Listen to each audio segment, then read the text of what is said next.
I wanted to kill my wife, so I brought her to the cliff's edge, intending to push her off. But just as I was about to act, she told me she was pregnant. Hearing this, I quickly let go. I only wanted to inherit her fortune, yet now I have another son. I can only let her live another year. After the child is born, I'll set my sights on my wife again. And this time, I poured alcohol on the sofa, then set fire to the house. But no sooner had I left than the flames ignited a picture frame on the wall. It soon fell to the floor, and it was precisely this sound that startled my sleeping wife awake. I had no choice but to return to bed and deceive her, saying she'd misheard. But my sharp-witted wife quickly caught the scent of burning. She scrambled out of bed and roused my parents. Seeing the plan fail, I was the first to rush into the flames, not to extinguish the fire, but to clear myself of suspicion. The next day, my wife sensed something was amiss. I claimed cotton balls on the sofa caused the blaze, but she remembered placing them in a box. How could they appear on the sofa? The woman felt deeply troubled,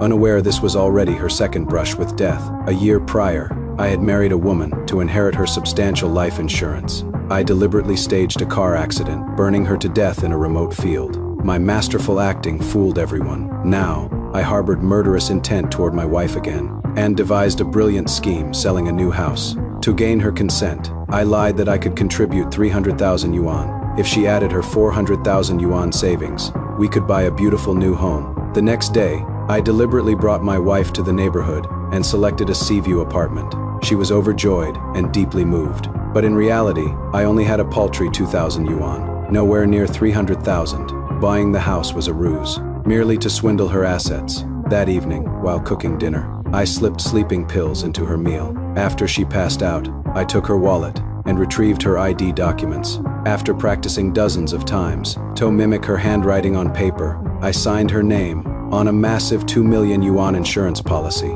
Early the next morning, I took her on a countryside outing, but in truth, I sought a secluded spot to kill her.